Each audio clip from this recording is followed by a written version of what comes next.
Okay, Okay. fantastic. Thank you very much for your time. So I would like to introduce yourself. Wouter is known by us as a designer of Dreaded Flags, a new game, a very simple game, but with some historical flavor and some simulation issues. So I think that we need to know, first of all, I will introduce you, but I would invite everyone to send via the chat the questions for you, if any. But before interacting with the public, I would be very pleased to ask you something about yourself and your production. Okay, so Excellent. who is Wouter? Can you tell us something about you in person? Yeah, sure. So my name is Wouter. I live in Belgium. I'm 36, married, and I have two children. And Dreaded Flags is my first game, so my first experience with designing a game and also working as a visual artist for my own game. Okay, thank you. Actually, so we are speaking with the designer. So for us, the designer is someone that realized something, a game for us to play with history, with the simulation, with modern conflicts, with the hypothesis. And so you play an important role as a designer in this conference, but why did you become a game designer? Which was the issue, the push to become a designer of a Yeah. game? Um, I've always been designing games for a very long time. Even as a kid, I used to design my own games. Even if I didn't know there was something like historical games or war games. So I invented them myself. And then I started working as a graphic designer and illustrator. And a couple of years ago, I was lucky enough to start working with a couple of publishers of games I really enjoy. So can I show some of my work, perhaps? Yes, of course, please. You are free. So This ties in with the rest of my answer. yeah, the stage is yours. Do you see my screen now? Yes, we do. Okay. So this is a game I've been working on the last year. This is for VUCA, a publisher from Germany. And I was very lucky to work on this game because it shows everything I can. It shows all my skills. I worked on the map and the counter art, the box cover, really everything. And these are some other examples of work I did: counter illustrations and card illustrations. This is for. The left one is for Phalanx from Poland. The middle is for Fourth Circle from the States. And the right one is coming soon on War Diary Productions. So this is a bit my background, let's say, and the work I did. So by working with these companies, with these people that are involved in game design, it was only logic to somehow have an idea at a certain point. I was thinking like, perhaps I could design a game as well. I never took that seriously. It was always more of a hobby thing. So Dreaded Flags was my first effort in taking my hobby a bit more seriously. Yeah, thank you. Actually, I think that there is a strong connection among the hobby and the professional way of doing the same things, because actually I think that everything is dominated in every domain by passion. So I think that it is quite easy to move from the hobby to the professional activities and back. So in this afternoon, we will have Lorenzo Nanetti that use historical simulation and new games for hypotheses to do some analysis on the current worldwide situation. So I think that there is a strong connection by all from all our activities. But apart from this, you mentioned that you are a designer, you collaborate with a number of important companies. Some of them are very well known, especially VUCA, that is on the top right now with a lot of titles that are quite approachable for everyone. And but can you tell us about Wouter as a player? So, do you play games or just design? Have you got time to play games or not anymore? Yeah, I try to play as much games as possible. um, and I think that's really a benefit as well in this type of work, is that if you play the games as well, publishers and designers, they value your opinion a lot, because you can really say, like, you can optimize the player experience because you have first-hand experience with playing the game. You can say, like, this piece on the map isn't clear enough because I will redesign this, or this is not in the right spot, it's not convenient to reach it, so I will turn it around, for example. So that's very convenient. And I have a couple of games next to me that I'm playing at the moment, so I will drag these off the shelf. So All of Rome is in the pandemic system, but is light historical, you could say. I play a lot of pandemic with friends and family, so that's a nice twist, that extra historic layer. And at the moment, I'm also playing We Are Coming Nineveh, designed by Brian Train, amongst others, published by Nuts on the Battle of Mosul, so modern conflict. Obviously, one from VUCA, a very heavy reproduction of a Task Force, game by a Japanese designer.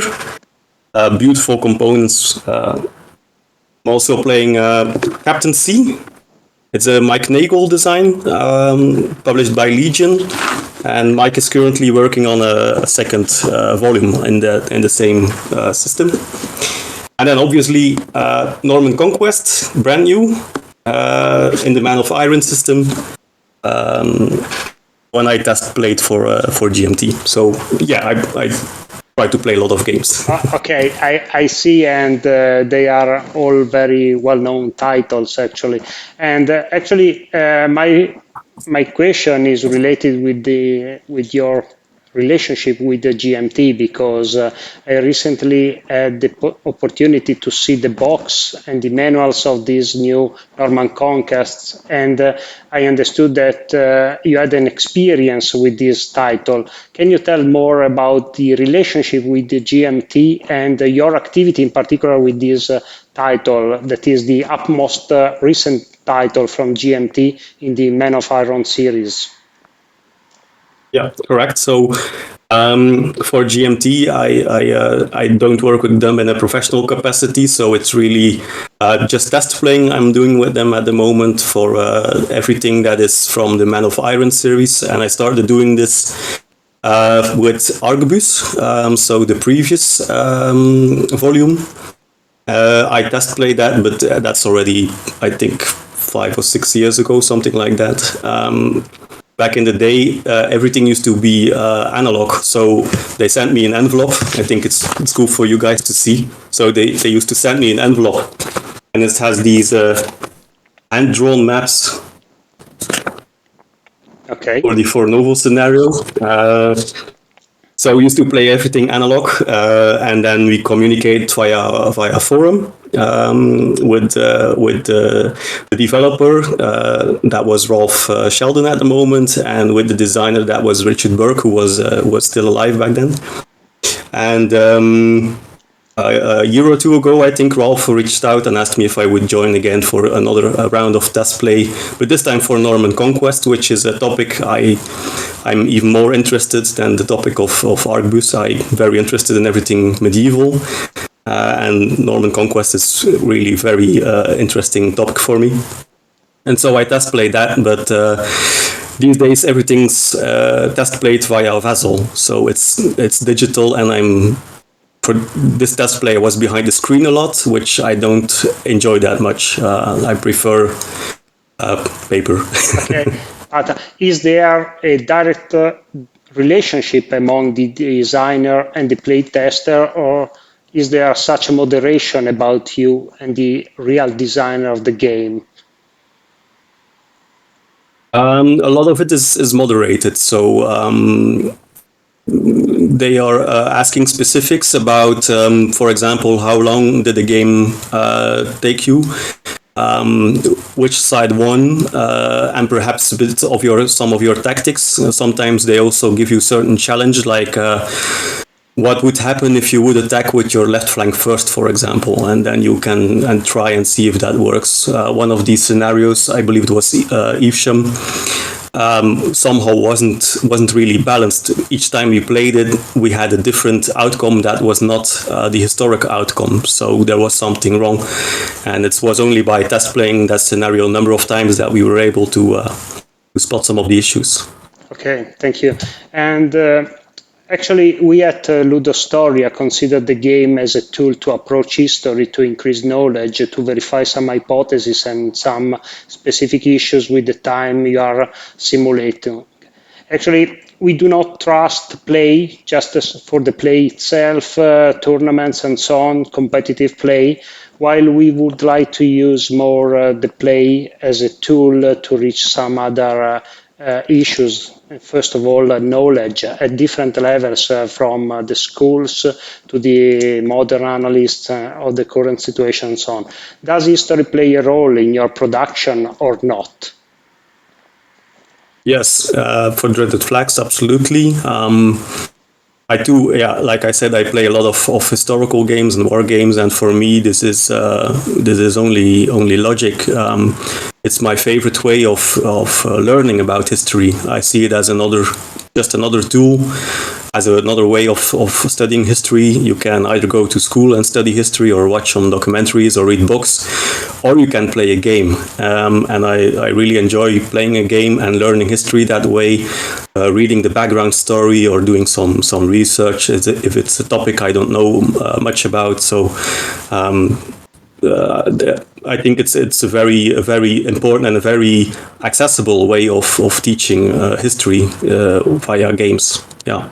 Okay, and actually, I personally found that a number of new games tend to describe eras that have not been discussed by usual titles. So let's speak about World War II. Actually, this period of time is very well present for a number of different systems. While I noticed that in the latest years, I think 2 or 3 years, the major publishers are focusing also on other periods, such as Maori, medieval India, just to speak about Compass Games and GMT games, and of course also pirates. What do you think? Are these new opportunities for different periods of time, and opportunities to speak about the different situation in the ancient world to the people where they do not have time to face this at school? Yes, there are definitely opportunities. It doesn't always have to be another game about the Battle of the Bulge, for example. There are already a lot of systems exploring the more popular, well-known topics of the Second World War, for example. If you compare this to, let's say, medieval warfare, there are not that many games. So I'm very happy with that type of interest, because it's also my main interest. I'm much more interested in ancient warfare, for example. So one thing I also noticed with these new systems is it's almost like a kind of experimental archaeology. Let's say if it's a topic from way back when, like naval warfare in ancient times, for example, there's not much known about it. And by creating a game, it's like exploring, like researching and exploring what would happen if these ships were built this way and if they could maneuver that way.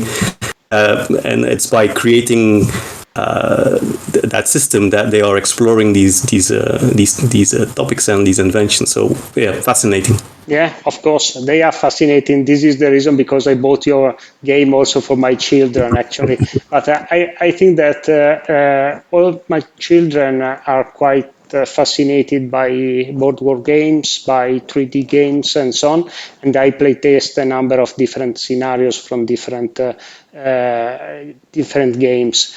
But coming to Dreaded Flags, we recognize that actually also the title itself is quite affordable in terms of price, because actually we are speaking about a book, some rules, and of course you wanted to have it available worldwide. So the distribution comes from Amazon systems, and also I think that there are other possibilities. You can move from the rule book to the 3D miniatures.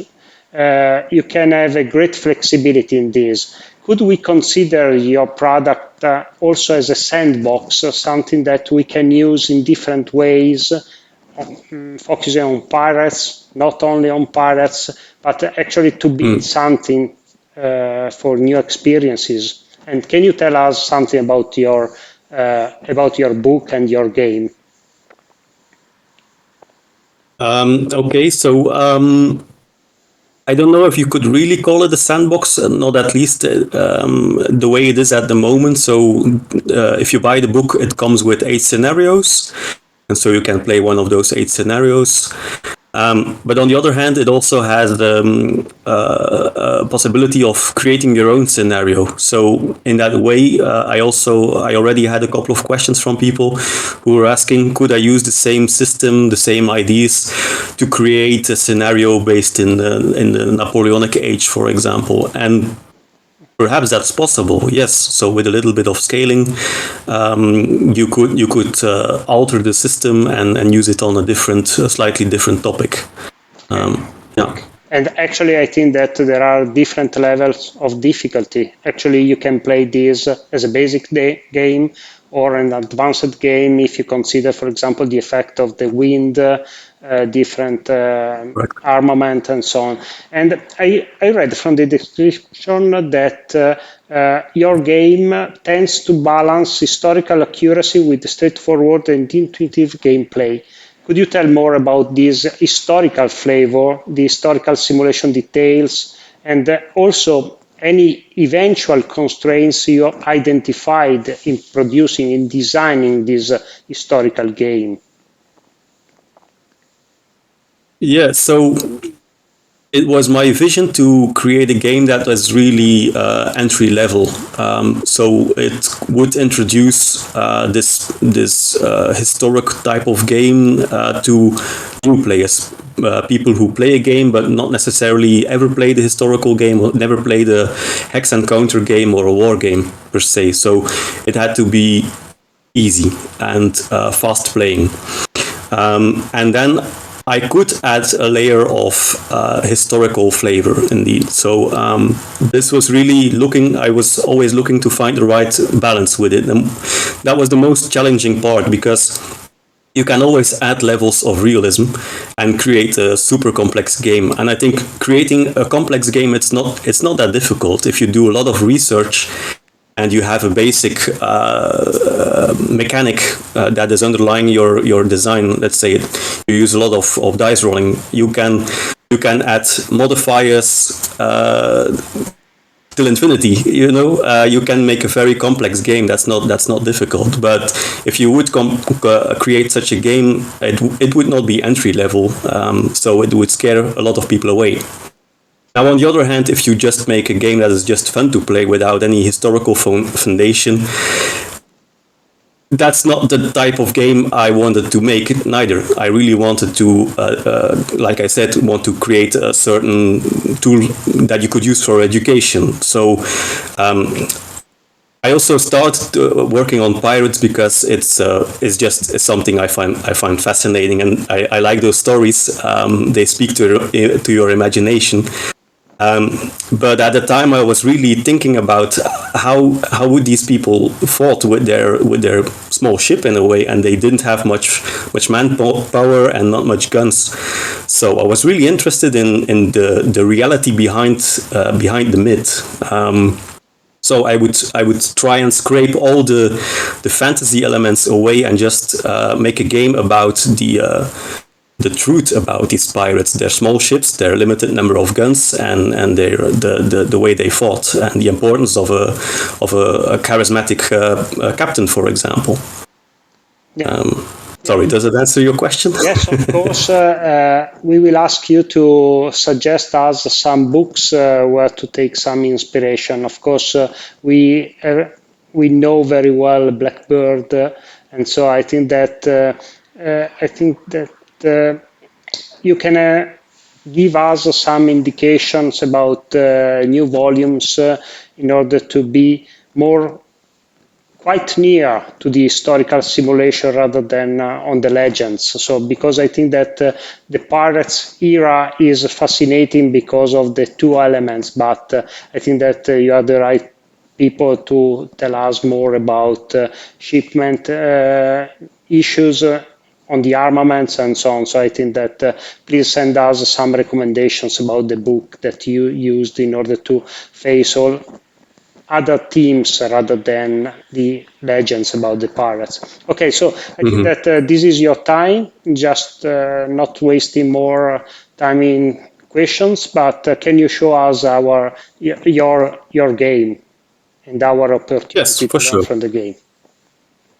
Yes, so I will share again this, the presentation. So that you see my screen now? Yes, we do. Okay.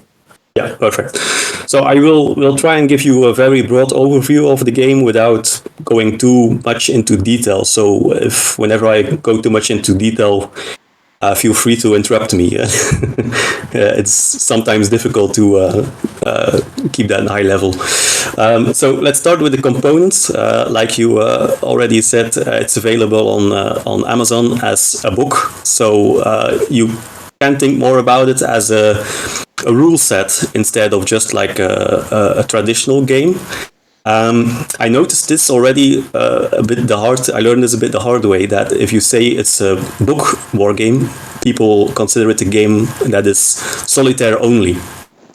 And so this is a bit of a mistake, because this is basically a game about ship duels. So you normally would play this with another player, so a two-player game.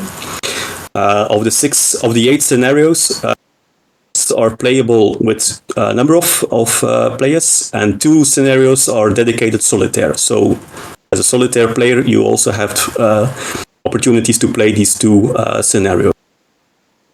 So it's available as a book. It's also available nowadays on a Wargame Vault. So you can buy the PDF and print it yourself. And from either the book or your prints, you can create your own components. You really don't need much components. And that's why I say you can also think of it as a rule set. So if you have miniatures, you can play the game with miniatures as well, as you will see from the pictures I have.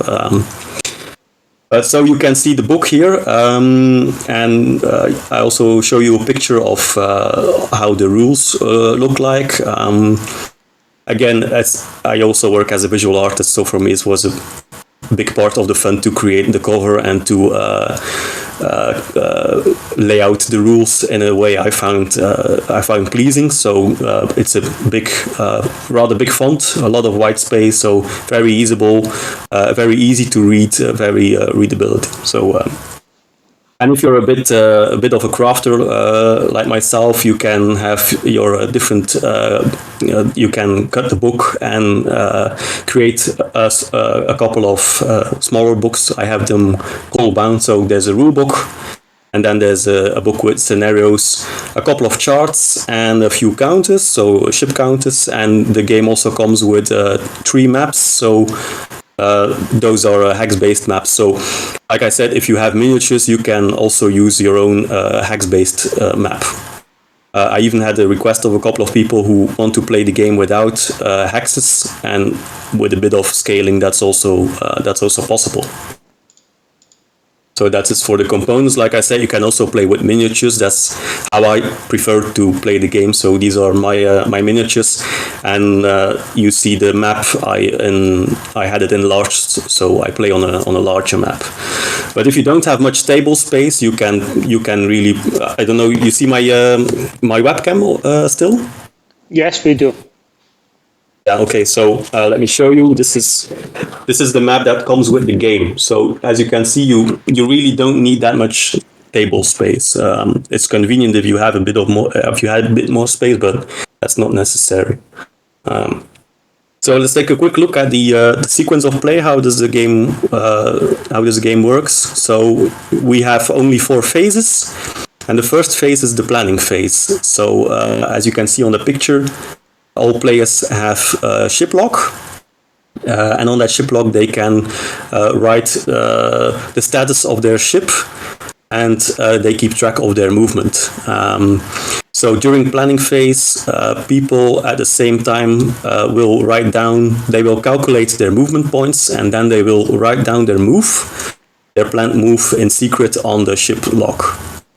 And that's also during the planning phase that people can decide on trying to repair. So if you will try a repair on your ship, you cannot fire during the turn, so you have to decide that early on in the turn. And so after all people have written down their move, they will make the move simultaneous during the second phase, that's the movement phase. So as you can see, there's a possibility that ships will collide because you don't know the move of the other player. And that's also why the system is difficult for solitaire players, because there's this hidden element which is very fun if you play with other players. It's like you have this cat and mouse element, like this bit of bluff. Will he go to the left or will he go to the right? And you try to anticipate, which in reality often makes that the ships are just doing very surprising moves. And if you're adjacent to one another, you can also try and grapple the other ship, which is necessary to try a boarding action. We're talking about pirates, so boarding is an important thing in the game. And so this takes us already to the third phase. So after all people have moved their ship, it's time for combat, which is really the meat of the game.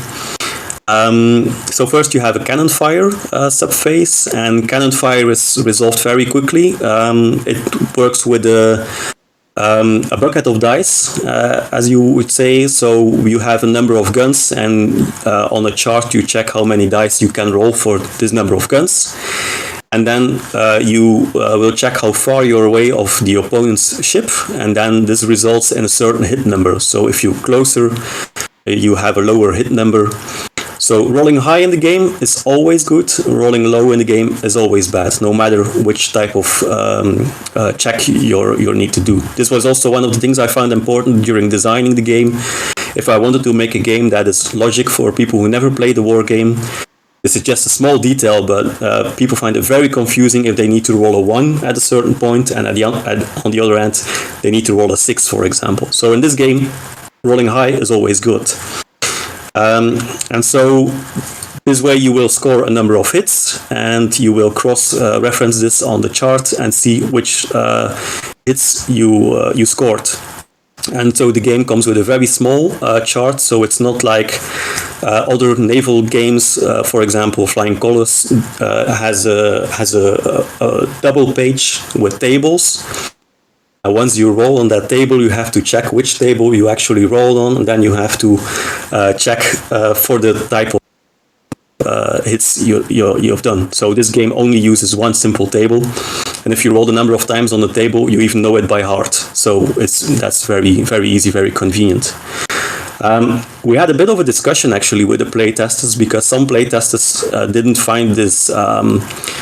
They felt like they didn't have enough agency when it came to firing the shot, and they were used to firing to either aim at the hull or firing at the rigging. So I don't know if there are other people in the audience who are playing a lot of naval war games, but this is a very typical component about a naval war game, is that the player can either aim at the hull or at the rigging of a ship. And I didn't find any sources that pirates actually did fire that strategically. I think if you only have, let's say, eight cannons, you just fire all 8 of them and just see where they land. So I'm not sure if that's a realistic thing, but this was something people asked if that was something we could use in the game. And so we came up with a very simple solution for that. I created a second table. It's called an optional table. But I think I enjoyed it very much, this table. So I'm very happy with the change. And so how does this work? You just have your regular dice you're rolling for your cannon fire. You just add 2 colored dice to your dice pool and roll everything. So your cannon fire just stays the same. You just see how many hits you scored. So for example, you roll 3 hits. So you then check the optional table. And for the optional table, you just make the sum of your colored dice. So let's say you roll the 7 with the sum of your colored dice, and then you just see, all right, I just scored 3 hits, and I rolled a 7, which results either in this or this type of hit, whether you aimed at the hull or at the rigging. So that's really a very simple but very nice layer of more realism, of more detail, and also more player agency, because players can more strategically decide whether they want to do more damage to your hull and your crew, for example, or more likely to slow you down by damaging yourselves, for example. So that's how we went about that. And then after the cannon fire, we have musket fire. So some scenarios will state that your ship is crewed with a number of marines, and they will climb into your rigging and fire musket fire to your opponent, which is not super effective, but it's there. And then if ships are grappled together, we have a boarding subphase. Now the thing about boarding is this is always very risky. Even if you're on the winning side, even if you have a higher morale compared to your opponent, you're not 100% sure if you're not 100% sure what will happen, because this is also based in just the reality of the thing. There are sources, for example, where and they tell that a number of the crew was actually hidden in the hull. And so when the pirates estimated the size of the crew, they were thinking like, oh, we only see a couple of people over there, so this will go down easily. So they boarded the ship, and then as a surprise attack, the hidden crew jumped out of the deck and surprised the pirates. So it's always a very chaotic, very unpredictable situation. So yeah, it's fun. Because even if you're on the losing side at the moment, if you're boarded, you always have a chance of doing a lot of damage to your opponent, or perhaps even winning the ship and winning the battle. So that's the boarding phase, and then just a picture here of the counters as they come with the book.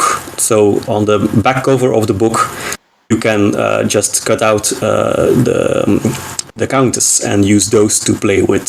So that's how they look. And then we have a fourth phase, which is the housekeeping phase. It looks a lot here on the screen, but it's really a very fast phase. So if you fired your guns, you can reload during the housekeeping phase. If you fired both sides, both broadsides, so left and right broadside, you can only reload one of the two. So that's something to consider. And if you planned your repair at the beginning of the phase, you can now roll on another table for possible repair. Repair is also pretty hard, pretty unpredictable, but it's something you can try in the heat of the moment. So a little catch-up mechanic there.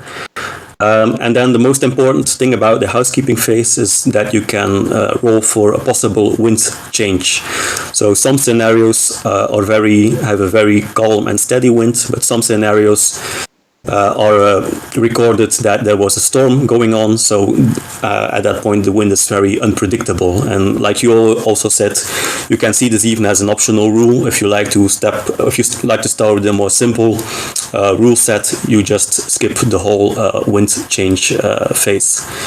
Because I noticed the movement phase and the calculation of movement points is the most difficult part for players, I would say. because we have ships moving. It's Age of Sail, so we have ships moving with the wind, and so the position of the ship compared to the wind direction will determine how much movement points your ship has. So that does take a little bit of experience with the game. And is also something that makes the game interesting, I think. Two things I didn't mention in the sequence of play here is the importance of the captain. So you have each ship starts with a captain, and the charismatic captain is very important for the morale of your crew. So will likely give you a higher morale. And the more damage your ship is going to take, the more the morale is likely to drop. And it's also possible to have your captain killed during gunfire, which happened a lot, actually. This was a very risky business. So pirate life is a very risky thing. So it's likely, it's possibly that your captain gets killed, which means also a blow to the morale of your crew. And then another very important component in the game is the rule that is called crew focus. And so this means that every ship has a small option each turn. So it's like a wild card you can use. So either you focus your crew on sailing, or you focus your crew on the gunfire, for example, or on repairs. So this gives you a little bit of an extra nudge in the right direction. It gives you a little bit more agency of directing your crew to something that you find important during that phase. So it gives the game just a little bit more of a nice flow. And so after that, you start again, and each scenario will list a number of turns. Usually a scenario is played, I would say, something between a big half an hour and perhaps 2 hours for the more larger scenarios, which means you can play the game with a friend in one sitting during an evening, for example. Also something I found important when I speak about entry point game is, I think a game shouldn't last much longer than 2 hours if you're playing with a friend who is not used to playing long war games, for example. So like I said, the game is available on Amazon worldwide. It's printed in an Amazon store near you. So whether you're in Italy or you're in Australia, there's an Amazon there who will print the book as locally as possible and then ship it to you, usually in a matter of days. So that's very, very convenient. Print quality is also very nice of the book, I would say. Even to the point I got the remark of people who really don't like damaging the book. So they just download all the components on Board Game Geek. So everything is there except the charts. The charts is the reason why you should buy the book or the PDF. They are the engine behind the game. So it's also available as a print and play on Wargame Vault, and I'm very happy to say I now finally have a score on Board Game Geek. So I'm happy with the 8.6 rating I have at the moment on Board Game Geek. And there's a QR code there for the people who are watching this. You can scan this and go to the file page on Board Game Geek, where you find all the components I just showed you. And this is also, I find this very fascinating. It's my first game, so I'm surprised by all the responses I got from people so far. And this is a screenshot from a guy in Korea. So shout out to Biol Bam for all his efforts. He is recording a lot of playthroughs on YouTube in Korea, so I don't understand a word of it. Luckily you have the YouTube auto-translate, which gives you an idea of what he's talking about, and from what I can see, he's playing the game correctly and with a lot of enthusiasm. He's having a lot of fun. And he's sharing his game with his friends, and his friends also seems very very positive. There's always people joining. So for me to see my game popping up in Korea is absolute fantastic. Yeah, of course. Congratulations. Actually, a well-deserved success you had from this first game. But Thanks a lot. just a question, because we didn't mention it during the presentation. What about the experience of a bunch of children in using the system? Is it possible, in your experience, to use the game with the children at schools, for example? Sorry, can you What, ask the question again? what about the children experience? Do you consider this suitable for them or not? Yes, so I have two children myself. They are age 6 and 8, so they're pretty young, but they are playing a lot of games with us, even rather complex games, I would say.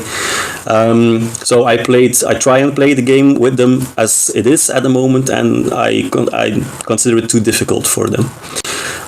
That's why I worked on let's say a junior Dreaded Flags. I'm intending to finalize it and publish the simplified rules on Board Game Geek for free. I have some yeah. So this is how it looks at the moment. Okay. So it's very sketchy. It's a simplified table, a simplified chart. We changed some things. So, for example, the hidden movement was too difficult for them. So we play now just in a player turn sequence. So it's a more I go you go system, and the start player always passes after the turn. And so another small change we made is you can score a little bonus depending on how much hits, on how much damage you did on your opponent. So if you did a lot of damage to your opponent, you can pick from a number of bonuses, and you can use that bonus the next turn. And they find this very rewarding. So after each round, they have a little bonus, like a little gift, and they find this very rewarding. Keeps the game flowing. And as the rules are at the moment, you can play this easily with a group of 6 children. You have each child has his own chip that they have, and the scenario stops after one child has lost his ship, because otherwise they don't like continue playing until only one is over. So the game stops after one child loses chip. Okay. Thank you. So let's open to the questions of the public, if there is any, and please feel free to ask anything to Wouter. And in the meanwhile, if you do not have any specific questions, I would like to conclude with a couple of questions more, which is the next version. So have you got something in mind for the future? And of course, have you got any recommendations for want-to-be designers? Actually, you demonstrated that it is not simple, but it could be affordable, and it could be also practicable to publish nowadays with all the tools we have, with the diffusion, with the socials, and so on. So have you got any recommendations? And please, I ask the public if anyone has some questions to put them in the chat. I will translate for them. Yes, thank you. Yes, I don't speak any Italian, so No problem. apologies. About the future for the game, I still have some marketing to do, so I still have to focus on this game. And like I said, I will try and move away from selling this as a boxed game in a book, as I used to call it, and I will sell it more like a rule set, because once you speak about a rule set, people consider it more as a multiplayer game and not as a solitaire game as such. So that's a very important bit of learning for my part. I also talked a bit with Thomas van Heer, who is also a game designer for book war games, and his company is called Historic Wings. And he also gave me advice during the design of the game. So I'm very grateful for his advice as well. And he told me it's easiest if you stick to a certain topic. So I started with naval games, so I should continue creating naval games. So I find that a difficult position, actually. So I originally had the feeling I told everything I wanted to tell with this game. Originally, I wanted to create 10 scenarios because it felt like a nice package, like 10 scenarios. But honestly, I didn't find 10 exciting scenarios. So after 8 scenarios, I had something like, it's enough, on with it.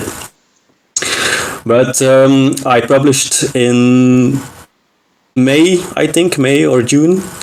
So in the meantime, I already have a new ID popping up, and this time it's another naval war game I have in mind. This time I hope it's going to be a solitaire system, so it's probably going to be another book war game. As a working title, it's called Dreaded Command. So it's going to be another ship duel game. Not sure it's going to be set in the age of pirates, but it's going to be naval conflict from the standpoint of a captain issuing orders to his lieutenants and to his crew. So it's going to be it's the same topic, but from a very different, very unique perspective. I don't think there's any game like that at the moment. Correct me if I'm wrong, but this is going to be a game about planning. So you, as the captain, you will have to plan. It's a bit of like resource management, let's say. You have to plan in advance the type of orders you are going to issue, to adjust the rigging, to adjust the sails, to load the cannons, to fire the cannons at the most opportune moment to do maximum of damage. But if you overstretch your ambitions, you are going to tire your crew, and that's the bit of the resource part. So that's all I have at the moment when it comes to Dreaded Command. Yeah, great.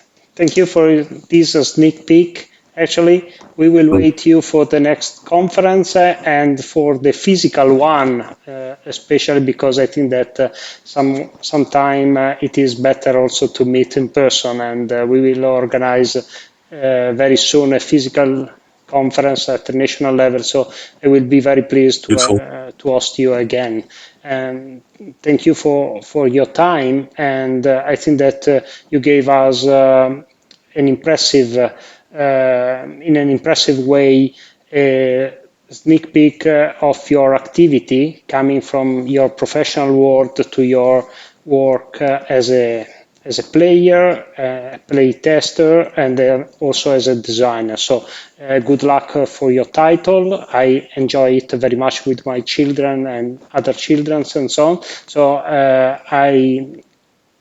since the beginning, I trusted this could be a great title because also it is quite approachable and historical detailed.